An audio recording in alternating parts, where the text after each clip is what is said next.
Sa bayan ng Coron, Palawan, may isang bundok na tahimik na nakatanaw sa dagat at sa buong komunidad. Ito ang Mount Tapias, isang pook na kilala hindi lamang sa magandang tanawin kundi sa kasaysayan at kahalagahang dala nito sa mga taga-Coron. Sa dokumentaryong ito, ating aalamin ang pinagmulan ng pangalan ng Mount Tapias, ang mga kwentong nakapaloob sa kanyang kasaysayan at kung paano ito naging mahalagang bahagi ng turismo at pagkakakilanlan ng bayan ng Coron.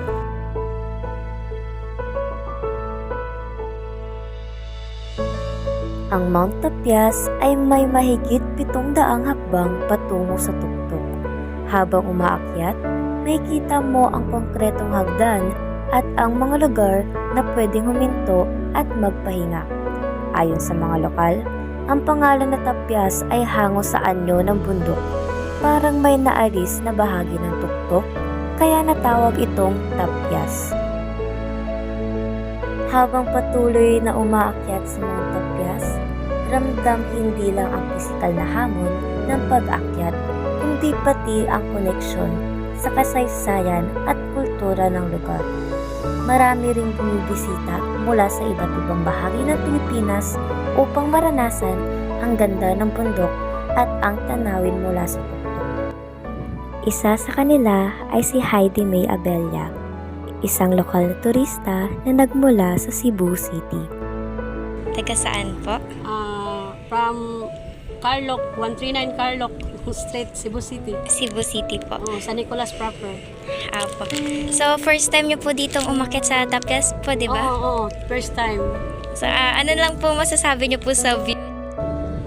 Maganda. Maganda po. Maganda. Apo. Sarap tingnan, makapawala ng mga problema, makapawala ng stress.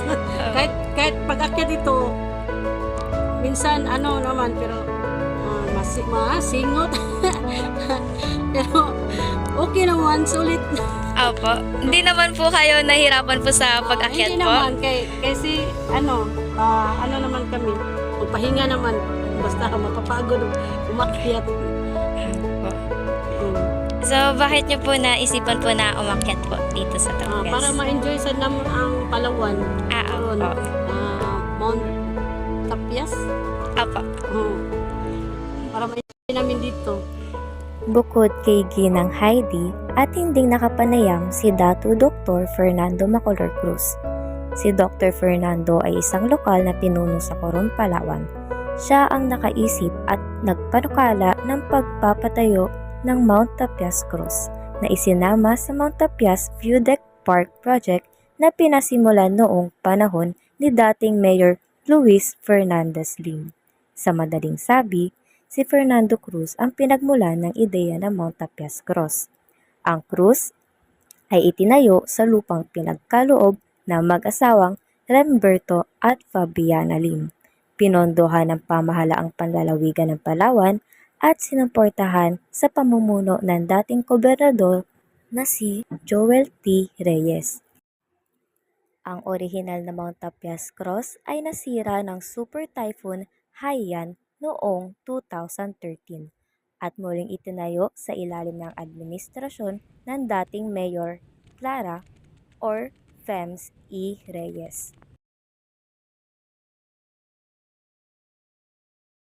Mga kwento-kwento po ba tungkol sa itsura ng bundok? Bakit parang natapyasan po yung tuktok? Well, there are a lot of stories that during the Second World War, ito kasi dito sa Claudio, may nakalagay dyan na maliit na anti-aircraft gun from the Second World War. Na doon lang din-display kasi kaharap ng bandila, like parang memento sa giyera. Akala siguro nung mga nandoon, because yung Claudio na yan, ginawa rin niyang ng mga Hapon ginawa rin what you call this? Kampo. So akala nila siguro tinitira yung Tapias galing dito doon sa kanyang ang liit-liit ng bala noon, 50mm, 50 caliber lang yata yun. Pag umanon yun, hindi naman kayang magpabagsak ng kalahati ng bundok ang na yun. It's a lie. Hindi yan sabi tinira ng mga Hapon, kinanyo. It was a natural action ng environment na probably doon sa area na yun ng mountain ay walang strong stone foundation sa ilalim. That's why nag-liquefy yung part na yun at nag-bar down nung hindi na kaya mag-sustain sa kanyang weight. Sabi po ng iba, nagamit daw po ito nung World War II. May alam po ba kayo kung paano siya nagamit? None, it cannot be. Sinong tao ang kakampo sa taas na walang tubig at ikaw hindi makakababa at ikaw ay pwedeng bombahin doon sa taas at ikaw ay, it's impossible, it cannot be, it's not strategic, it is just strategically militarily as a camp.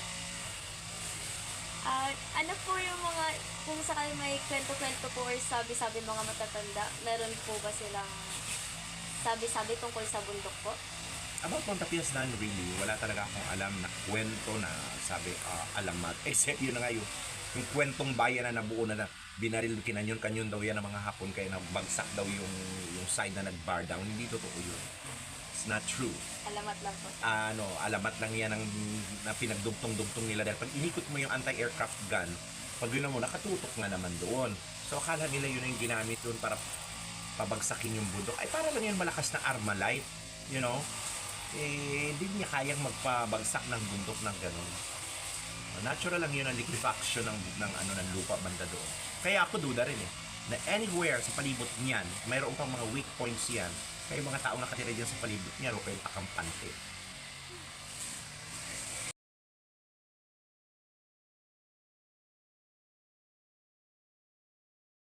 Well, I was the secretary of the mayor at the time. And si Tatay Luis, our great uncle, my great uncle, uncle ng mama ko, so grand uncle ko pala, grand uncle in English. Kababalik niya lang galing Australia, inibitahan siya daw ng naipas ng DNR. And sabi niya, I want to have something like nung napuntahan namin doon sa Australia. So sabi niya, gusto ko nang napapasyalan ng tao parang sa Baguio, yung Mines View Park. So gusto niya rin magkaroon ng view deck park sa Coron. So pinatawag namin si Ike Parangue, ang municipal engineer. So sabi niya, engineer, gawan mo ako ng plano, may pataas doon sa bundok at gusto ko gawaan mo ng plano para magkaroon ng pasyalan ng mga taong bayan tsaka yung mga turistang dumarating. At hindi naman gaanong boring dito sa town pag dito sila. So, pinatawag si Ike, sabi ko kay Ike, it was my idea that crossed there. Sabi ko, Ike, it seems like, napaka-bare dyan sa taas. Wala man lang attraction na featured, no? Sabi ko, lagyan mo ng crucifix na malaki. Bakal, sabi ko ganun kagaya ng iyari niya sa Eiffel Tower. Yung mga ganun-ganun niya. Pero, ang idea ng krus sa ibabaw ng bundok, kinuha ko yun. Nagka-idea ako sa Brazil naman. Meron doong napakalaking estatwa ni Cristo sa Brazil. Tinawag nila yung Christ the Redeemer statue. So sabi ko, so something like that, malaking crucifix sa ibabaw ng bundok. Nilagay niya yun. And then, that plan ay pinadala, finorward kay Secretary Gemma Cruz Araneta ng DOT panahon ni ERAP.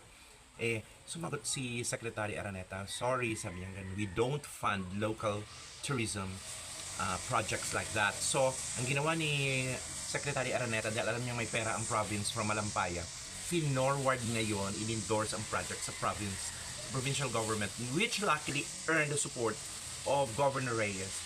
Kaya pina-implement niya yan. But the original plan was that of Tatay Luis. It was his idea. And that crosses my idea. And that plan was made by Engineer Parangue. Yun yun.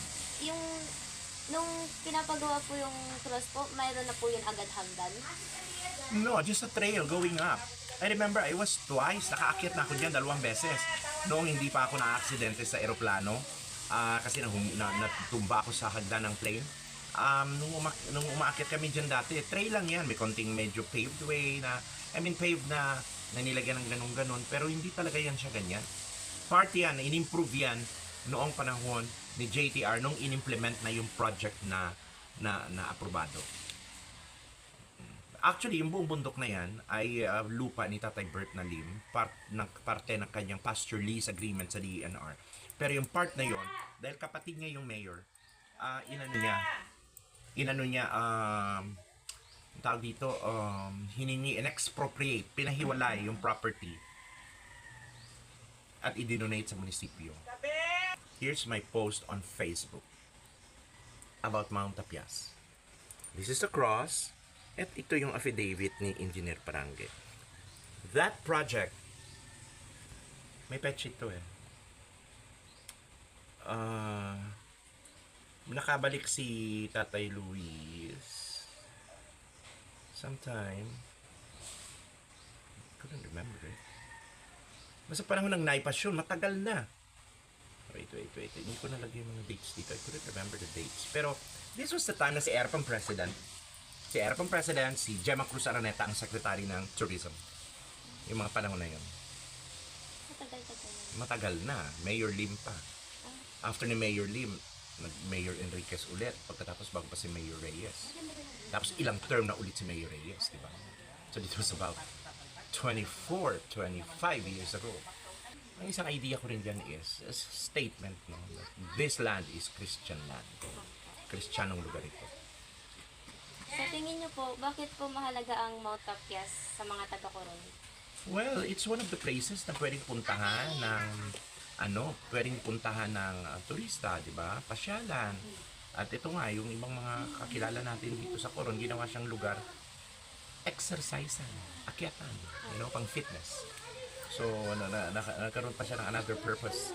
Naging aside sa tourist destination, naging pa siyang exercise and fitness destination.